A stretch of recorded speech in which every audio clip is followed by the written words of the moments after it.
آخری بات یہ کہ شوال ہے تو حدیث شریف کے اندر آیا کہ من صام رمضان ثم اتبعہ ستا من شوال، جس آدمی نے رمضان رکھا اور پھر رمضان کے روزے رکھے پھر 6 روزے شوال میں رکھے، کان کصیام الدہر، وہ ایسا ہے جیسے اس نے پورا سال روزہ رکھا۔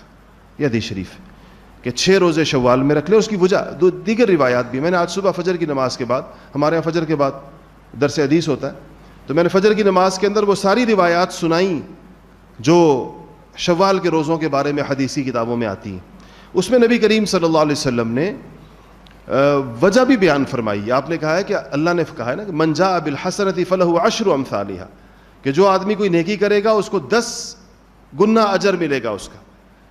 تو 1 مہینہ جس نے رمضان کا روزہ رکھا تو یہ کتنے ہو گئے؟ 10 مہینوں کے روزے ہو گئے۔ من جاء بالحسنہ فلہ عشر امثالھا، 10 کے بدلہ 10 کا عوض ملے گا، تو 1 مہینے کا روزہ 10 مہینے کے برابر ہو گیا۔ باقی 2 مہینے رہ گئے تو 6 روزے جس نے شوال کے رکھے تو اس کو 10 سے ضرب دیں تو وہ 60 دن ہو گئے، 2 مہینے یہ ہو گئے۔ تو یہ 2 مہینے اور 10 مہینے ملا کر پورے سال کے روزے کا ثواب ہے۔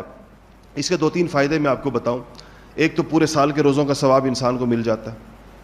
دوسرا اس کا بڑا فائدہ یہ ہے کہ روزے میں ہم سے جو کمی کوتاہی ہو جاتی ہے، کمی کوتاہی کے روزہ چھوڑنا نہیں، روزہ رکھ کر جو کمی کوتاہی ہوتی ہے، مطلب روزہ رکھ کر غیبت ہو گئی، روزہ رکھ کے جھوٹ بول دیا، روزہ رکھ کر پوری عبادت نہیں کی، تو روزے کے اندر جو کمی کوتاہی ہوتی ہے یہ اس کی تلافی کرتے ہیں۔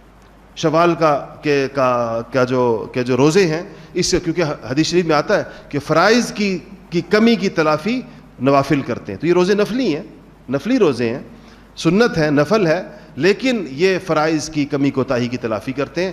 تیسرا فائدہ اس کا یہ ہے کہ ایک عمومی اصول ہے کہ انسان کی جو چیز قبول ہو جاتی ہے اس کو اس کی توفیق زیادہ مل جاتی ہے۔ شوال کے روزے رکھنے کا مطلب یہ ہے کہ اس انسان کے رمضان کے روزے اللہ نے قبول کر لیے، اس لیے اس کو نفلی روزوں کی توفیق مل گئی۔